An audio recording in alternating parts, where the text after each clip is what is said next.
The use of chemical weapons anywhere in the world is an inexcusable violation of international law, and the United States will not tolerate it. The Assad regime's attack against innocent Syrians in Douma, Syria on April 7th is horrifying and tragic, and it demanded an immediate response. Yesterday, United States forces, at the direction of President Trump, launched precision strikes against Assad regime targets associated with the use of chemical weapons in Syria. We launched these strikes to cripple Syria's ability to use chemical weapons in the future. We were joined by the United Kingdom and France, who demonstrated solidarity in addressing these atrocities. Americans are united in condemning Syria's inexcusable use of chemical weapons, which no civilized nation would tolerate. We are encouraged by the support we received from the senators and congressmen on both sides of the aisle. We are also extremely proud of the United States service members who carried out this operation last night. They demonstrated unwavering courage and commitment in their defense of the American people and the values and ideals our nation represents.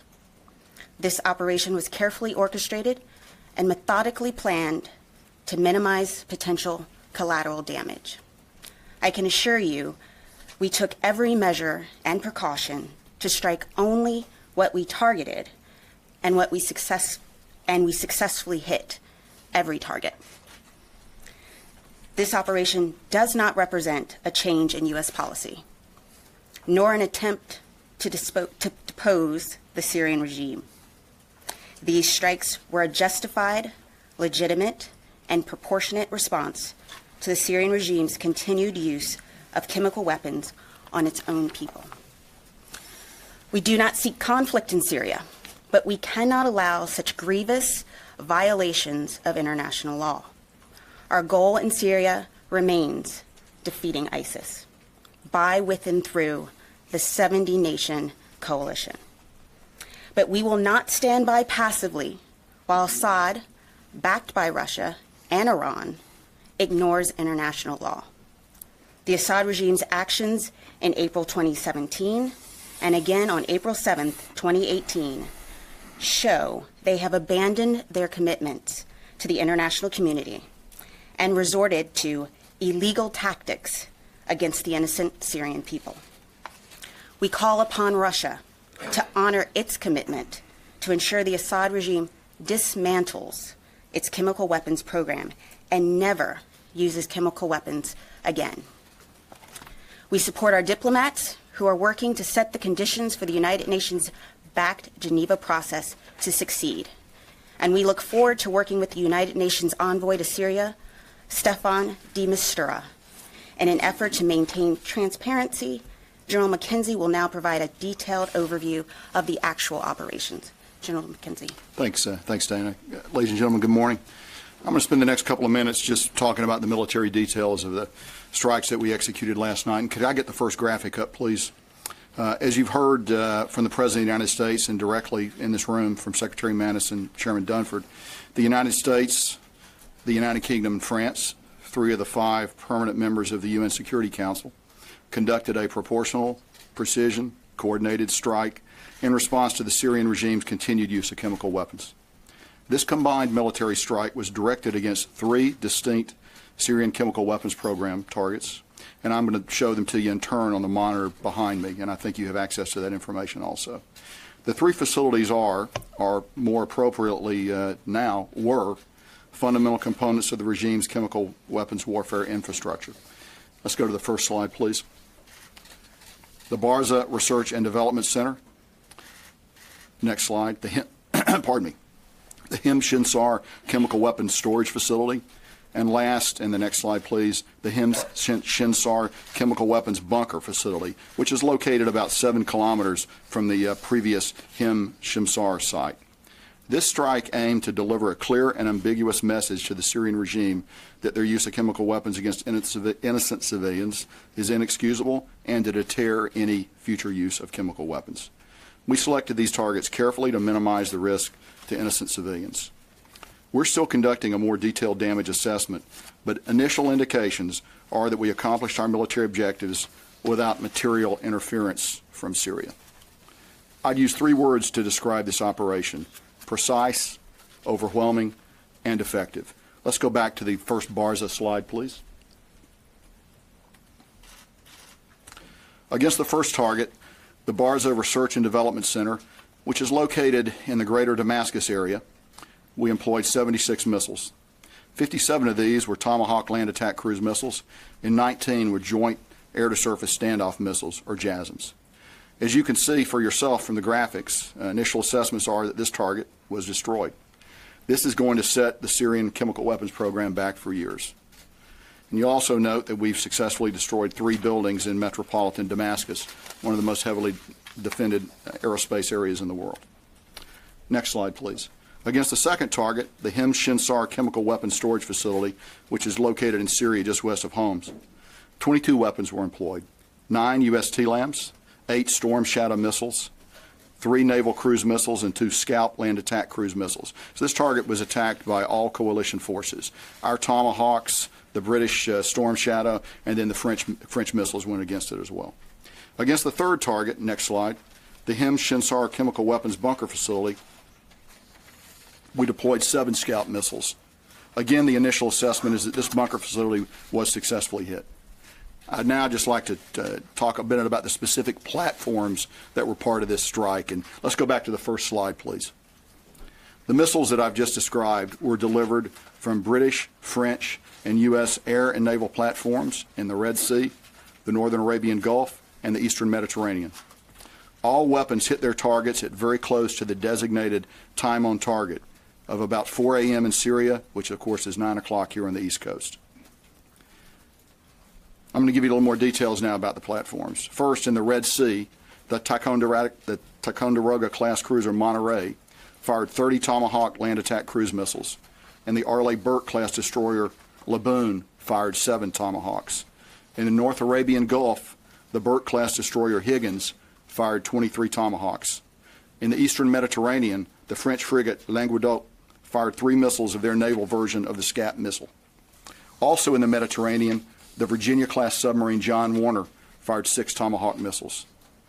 In the air, 2 B-1 Lancer bombers fired 19 Joint Air-to-Surface Standoff missiles. In addition, our British allies flew a combination of Tornadoes and Typhoons and launched 8 Storm Shadow missiles. Our French allies flew a combination of Rafales and Mirages and launched 9 Scalp missiles. Taken together, and as you can see from the graphic behind me, these attacks on multiple axes were able to overwhelm the Syrian air defense system. It's also important to note that we flew a variety of defensive counter-air, tanker, and electronic warfare aircraft in support of these operations. None of our aircraft or missiles involved in this operation were successfully engaged by Syrian air defenses, and we have no indication that Russian air defense systems were employed. We are confident that all of our missiles reached their targets. At the end of the strike mission, all our aircraft safely returned to their bases. We assessed that over 40 surface-to-air missiles were employed by the Syrian regime. Most of these launches occurred after the last impact of our strike was over. It is likely that the regime shot many of these missiles on a ballistic trajectory. I mean by that, without guidance. And we assessed that the defensive efforts of Syria were largely ineffective and clearly increased risk to their own people based on this indiscriminate response. When you shoot iron into the air without guidance, it's going to come down somewhere. By contrast, the precise nature of our strike and the care which our allied team planned and executed significantly reduced the risk of collateral damage to civilians. In summary, in a powerful show of allied unity, we deployed 105 weapons against 3 targets that will significantly impact the Syrian regime's ability to develop, deploy, and use chemical weapons in the future. It's been said before, but I want to emphasize again that by comparison, this strike was double the size of the last strike in April 2017, and I'd also emphasize that this strike was a multinational effort. The precision strike was executed with France and the UK, demonstrating our unquestionable resolve. I'd like to close by noting that since the strike, we have not seen any military response from actors within Syria. and we remain postured to protect our forces and those of the coalition should anything occur. Dana, back to you. So with that, we'll take your questions. Bob. Thank you. General Mackenzie, you said that you assessed initially that the attack cumulatively set back the Syrian chemical weapon program for years. Can you elaborate on that? Ms. White said that it was intended to cripple it. Can you be more specific? Sure. About that? I think we. Well, as of right now, we are not aware of any. I'll answer that part first. As of now, we're not aware of any civilian casualties. Now, I would also note, and as I said in my prepared remarks, the Syrians shot 40 large missiles into the air last night. Those missiles came down somewhere. And so we should just recognize that's a part of this. That's a part of this equation too. But we don't right now. We have no reporting of any civilian casualties against any of the targets that we struck, and we'll continue to look at this closely as we go ahead. So very briefly, the first part of your question, particularly the Barza facility, is a core site for them. And as you can see from the graphic, it does not exist anymore. And we believe they've lost a lot of equipment, they've lost a lot of material, and it's going to have a significant effect on them. So I think the words cripple and degrade are good, accurate words. Tom. Secretary Mattis said last night he was pretty convinced that chlorine was used. He's still waiting on sarin. He also said he was confident that the Syrian regime mounted these chemical attacks. What evidence do you have of both, of chlorine and of the Syrian attack? And also the OPCW is on the ground now. They're collecting information on that.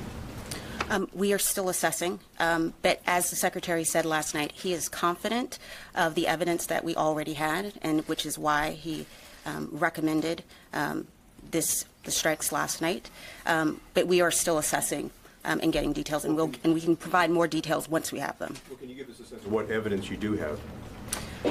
There's various intel, and I won't speak to that. But when we have more evidence and more details, I will come back to you, Tom. Barbara. For both of you, first, General Mackenzie, could you speak about in Barza and these other facilities, are you convinced there were chemical agents inside at the time of the strike? How did you mitigate not having a dispersal of a chemical agent cloud? And Dana, yesterday the President talked about the possibility of a sustained response. And the Secretary last night spoke about this being a single strike at this time. Could you help people understand, is there a difference there? What are they both talking about? But for both of you, please. Sure. I'll start, Barbara. So as we look at each of these targets, we have a variety of sophisticated models, plume analysis, other things to calculate the possible effects of chemical or nerve agent being in there. In relation to the Barza target, yes, we assessed that there were probably some chemical and nerve agents in that target.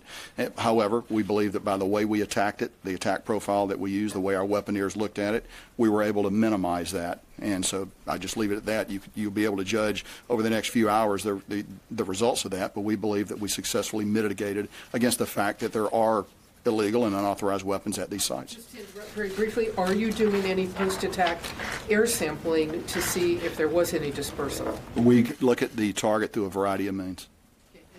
And with respect to his comment, I think the operative word is, the words were "at this time."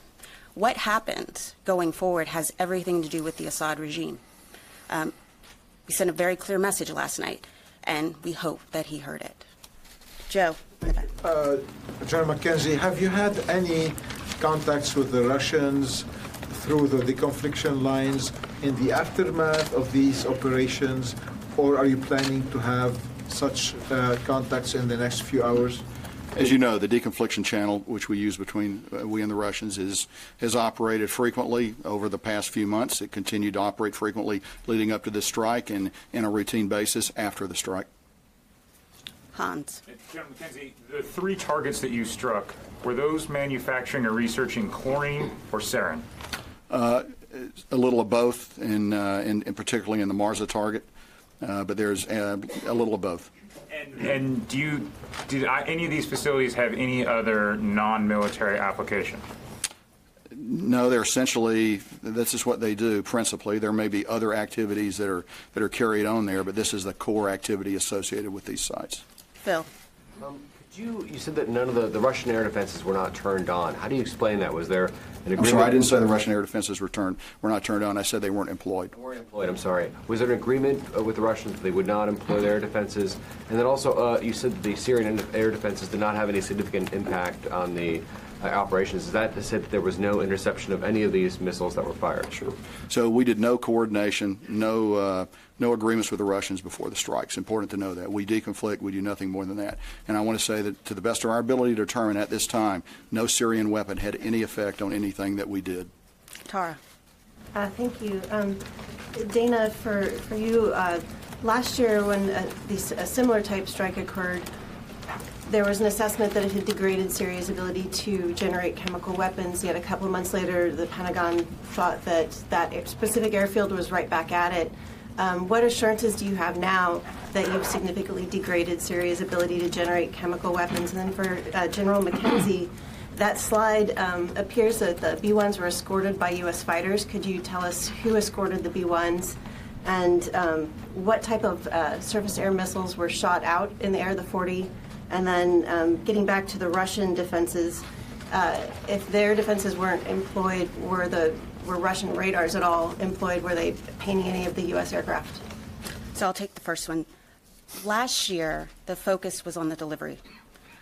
This time, the strikes went to the very heart of the enterprise, to the research, to development, to storage. So we are very confident that we have significantly crippled Assad's ability to produce these weapons. Could I follow up on that? Let me just answer. I got you. So the B-1s employed JASSM, our Joint Standoff Missile. So that was the weapon that they used. B-1s were accompanied by U.S. fighters up to the launch and release point. As a normal way, you'd integrate an air package to provide protection to the bombers, just as the French and British aircraft were accompanied by their own fighters as part of an integrated package that provides defense for the shooters. Additionally, we positioned defensive counter-air around the theater, and in fact, that's still operational right now as we observe a potential Syrian response. Were the escorts Raptors? I don't know the answer to that question, but we'll get back to you. I just don't know that. David, go ahead. There were reports that these facilities, or reports today, that these facilities had been evacuated in the days prior to yesterday's strike. Do you have any indication, either of you, that that's the case? And wouldn't that, to some degree, degrade your assessment of the damage that's been done to the regime? Well, sure. The Syrian regime knows that we've been looking at these targets for a long time, so it is possible. It's possible that some people might have left it. We also chose to strike it at 3 o'clock in the morning, 4 o'clock in the morning local time. So we weren't trying to kill a lot of people on the objective, if so we would have struck at a different time of the day. I believe, however, that there is material and equipment associated with each of these sites that was not movable, and that's the source of that's what really sets them back. And to go back to an earlier question, that's really the difference between striking an airfield and essentially a delivery platform and a research, development, and generation part of the facility. This is far more damaging to Syria. Michael. General Mackenzie, were the 3 targets that were struck, does this represent the totality of Syria's known CW infrastructure, or were there CW structures that you didn't hit because of collateral damage concerns? Second, is chlorine the new red line? Because the administration monitored the use of chlorine for many months and didn't take any action, and it seems only to have taken action because a nerve agent appears to have been used. And the last weapons question, was the JASSM used, an extended range JASSM, or just the first generation JASSM? So let me, in terms of the targeting, as we selected targets, obviously the Syrian chemical weapons system is larger than the 3 targets that we addressed tonight.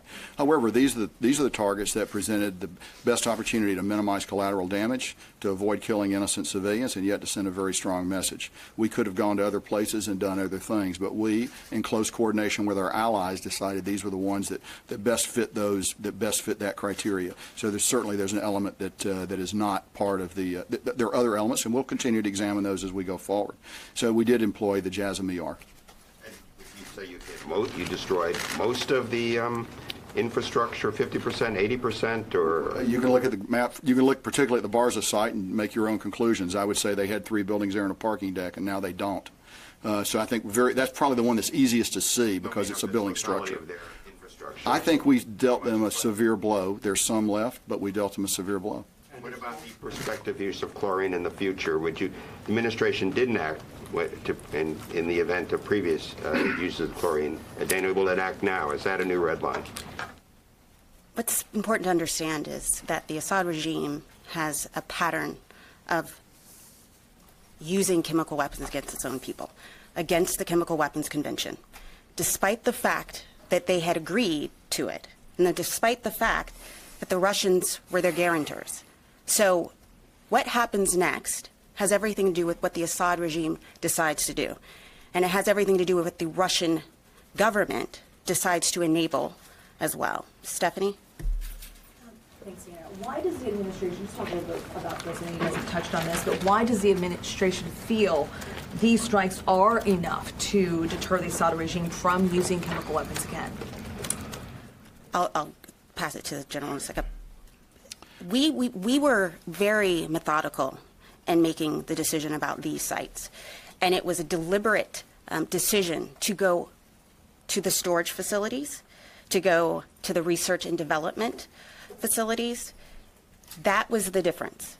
We think by doing this was very successful, and we are confident that we've significantly degraded his ability to ever use chemical weapons again. One more. And what kind of response should the Assad regime expect from the U.S. if they were to use chemical weapons again? One, I think it's very important to remember that this represents 3 permanent members of the UN Security Council who did this. The UK and France are our oldest allies. This is about values. We did this because it's intolerable for any civilized nation to tolerate the use of chemical weapons. Thank you. Missy. Thank you. I just have one follow-up on Michael's question for you, General, and a question for you, Dana. General, can you just, to press you a little bit on the chemical weapons program, can you give us an idea of, should the American public understand that this is a minority of the existing chemical weapons programs? Is this more than half? Is there any way you can give us a better sense of the scale of what these 3 sites represented? Also for you, General, how long did the strike last? How many minutes, hours? And Dana, for you, can you just comment on, to put this a little bit in the context of the broader Civil War? I know that the U.S. policy is not to get engaged in the Civil War, and that the objective is to get to a negotiated settlement eventually. But we have this significant military response to chemical attacks that in this instance killed an estimated 45 people. At the same time, the Assad regime has continued to use conventional means to attack women and children, civilians, repeatedly using barrel bombs and other means. Can you just talk about that? How should people understand the difference in the response to these more isolated chemical attacks and the ongoing conventional attacks by the Assad government on its own people? It is clear to everyone that the Syrian people have suffered for too long.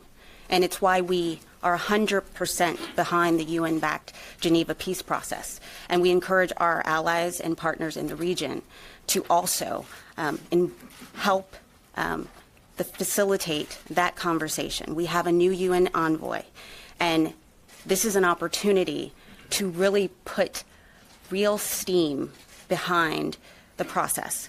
But our mission in Syria remains the same. It is to defeat ISIS. It is not to be involved in the civil war. Christina. Sorry.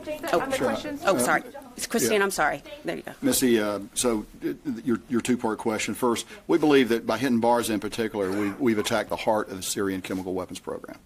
Now, I'm not saying that they're not going to be able to reconstitute it. And I'm not saying that it's going to continue. But this has dealt them a very serious blow. So I think that's the core of what I'm saying. Second point is, how long did the attack last? As you know, an operation like this has many, many elements. From a 0-400 time on target, which all our missiles impacted within a minute or 2 of that time, really several hours before you begin to launch tankers, you begin to launch intelligence aircraft, you begin to do a variety of things. Probably a couple hours before would be the period of maximum intensity for the mission. That's when you're beginning to spin and launch the TLAMs from the ships. That's when your other aircraft are beginning to get to the point where they're going to release their missiles. But the operation actually many hours before in order to just get set up. Christina. What what would trigger another wave of coalition attacks? Are we talking another chemical weapons attack or retaliation? And do we expect any retaliation either from the regime, the Russians, or the Iranians? I can't speculate on what could happen, but what I will tell you is that this, we took action, and what happens next is the decision of Assad. Do we expect any kind of retaliation? So I can't speak to that, but I can tell you that we're ready for it. We're postured both in the region and globally. We're on the balls of our feet, and we're ready for anything. Tony. General, a couple questions. One, was this the least extensive of all the options that were crafted? Can you give us a feel for how many options were put together, and was this the one that would meet at the least amount of damage? So I would tell you that we can't comment on options we present to the president. That's a choice he makes, so I'm not going to be able to discuss that. I will tell you that of all the options, carefully looked at ways to minimize collateral damage. You balance always minimizing collateral damage against getting maximum effect. These are three targets that seem to hit the sweet spot and do that. What impact did the very public prelude to this attack have on military planning in terms of enveloping it in maybe a 21st century bodyguard of lies, in terms of deception on ship movements? What impact did it have on possibly launch accesses of the aircraft or ships used? We were all focused on the Donald Cook, and the Donald Cook wasn't used. Can you give some sense of that? Sure, if I could build on your bodyguard of lies comment. The truth is, it had no effect on military planning. It had no effect on military planning. David. Yes? Okay. David Martin. I thought I heard you say that this strike put more steam behind the Geneva peace process. How does this help bring peace to Syria? The UN, we have been very clear about the fact that we fully support the UN-backed Geneva process. Sochi has failed. Our focus remains defeating ISIS. It is not to get involved in the Syrian civil war. We call on all nations, and I think the demonstration of our allies, France and the UK, helping us, demonstrates that we are serious about the fact that chemical weapons use is intolerable, it's inexcusable, but we will remain committed to the 70-nation coalition to defeat ISIS. But how does preventing the use of chemical weapons affect the outcome of the Syrian civil war? It affects it by, again, demonstrating to the world that this is a heinous regime. This is a regime that murders its own people daily. We, yesterday, with the help of our allies, addressed the fact that they continue to use chemical weapons against their own people. We continue to hope and urge, and we're confident that the UN process will move forward. But our mission remains to defeat ISIS. There is still work to be done, and we will do it. Right here, and right here. I'm going to ask three quick questions. First, were you ready yesterday to engage Russian targets in case Russia responded to that attack? Second, you keep talking about the current Syrian chemical program. Can you give us an idea about the size of this program in comparison to what the regime had before dismantling it? What is in percentage? And third, you're talking about evidence of chemical weapons attack. We haven't seen any evidence, really. That's what you're saying. However, there's an organization on the ground in Syria, the OPCW, and it will conduct an investigation. Why didn't you wait for that investigation to end? Well, let's remember that OPCW and others have been blocked from entering Ghouta and Douma. That's because of the Assad regime. We need to remember that everything that's happening with respect to the murder of these people, innocent people, is the responsibility of the Assad regime. So we were very confident about the evidence that we had. And it was clear. And the Secretary said yesterday, He was very confident about the intelligence as well as the evidence, and that's why we moved forward. The two other questions on Russia and the size of the Sure. chemical We have program. an active, effective deconfliction channel with Russia. It's been used months before this attack. It was used through this strike, and it's been used afterwards. And I'm not going to be able to comment on anything more specific on The that. size of the program, the current program that what the Syrian regime has now? Because you made lots of assessment, you have a good idea, you have lots of targets. So in comparison to what the Assad regime I would had say before, there's still a residual element of the Syrian program that's out there. I believe that we took the heart of it out with the attacks that we accomplished last night. I'm not going to say that they're going to be unable to continue to conduct a chemical attack in the future. I suspect, however, they'll think long and hard about it based on the activities of last night. We have time for a couple more questions. Idris. Thanks, Dana. President Trump tweeted about an hour ago, mission accomplished, which, of course, historically has not borne out when the phrase has been used. And you're saying that if, you've left the option open for future strikes in case chemical weapons are used again. So could you sort of reconcile those two statements, mission accomplished and could be used in the future? And in terms of authorities, if there are other strikes, does Secretary have to go to President Trump, or has he been delegated the authority to carry them out as he sees fit? So to your first point, last night operations were very successful. We met our objectives. We hit the sites, the heart of the chem weapons program. So it was mission accomplished. Give me your second part. Second part is the authorities question.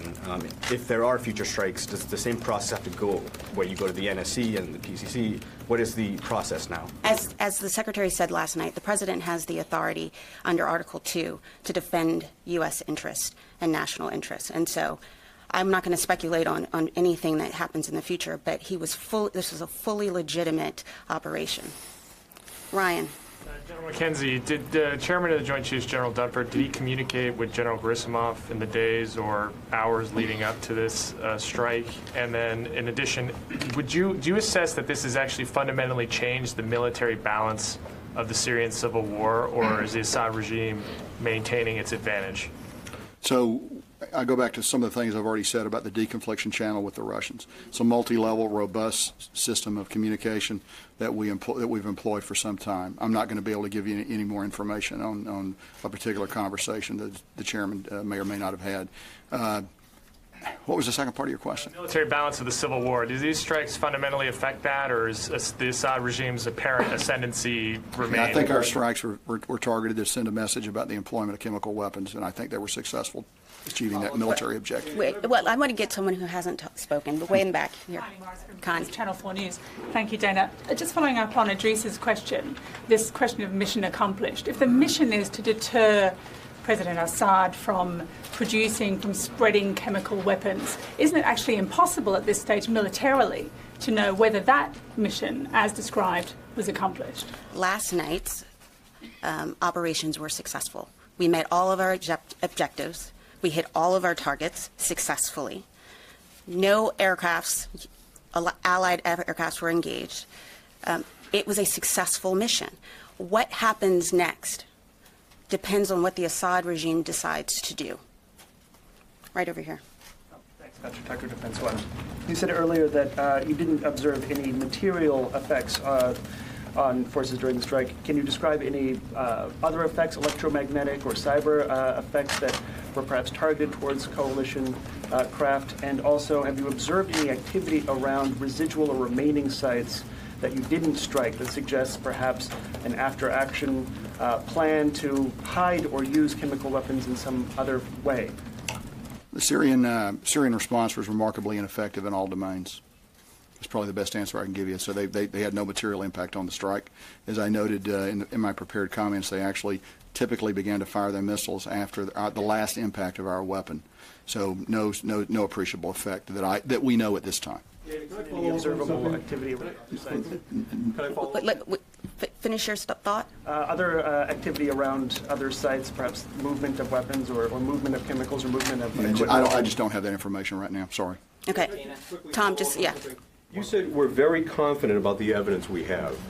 Now, Russia and Syria denied any chemical weapons were used. I'm just wondering why you wouldn't share your evidence with the world. Adlai Stevenson famously went to the UN in 1962 with evidence of the Russian buildup in Cuba. Why wouldn't you do something similar, especially if there are doubts? Well, there's no doubt for us. Well, why don't you share the evidence then?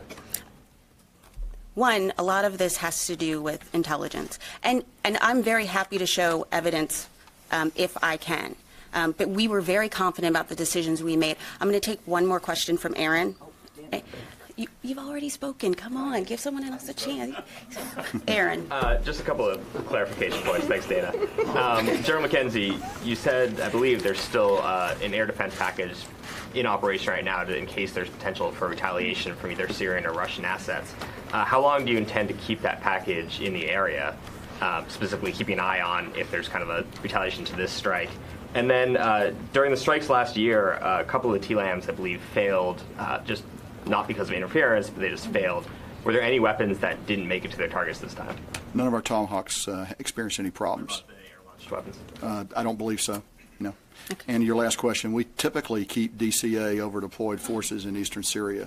So typically we've got aircraft up over them. So this would, as we open in time from the event going forward, the commander will continually readjust the air defense posture that we've got. Right now it's robust, and we'll keep it robust for a while, then we'll make adjustments just based on our observations of the environment.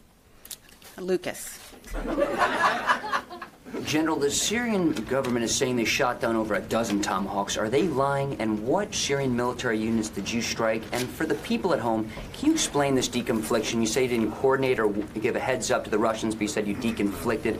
And Dana, finally, you say you want to avoid conflict with Syria, yet with all due respect, you just lobbed a couple dozen Tomahawk cruise missiles into the country. Can you explain that? Our mission stays the same. It's to defeat ISIS. But Assad's actions were beyond the pale.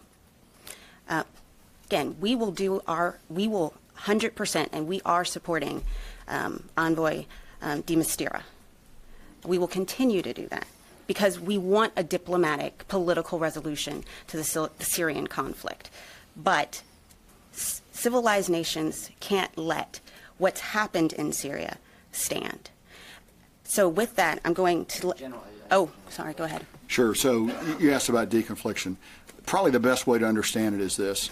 The Russians don't have a veto on anything that we do, and that's probably the best way to describe it. We're not cooperating with them in Syria. We don't want to get into a fight with them. They don't want to get into a fight with us. The best way to do that is to share certain information about what you're doing, carefully metered out by us, and I'm sure the same by them.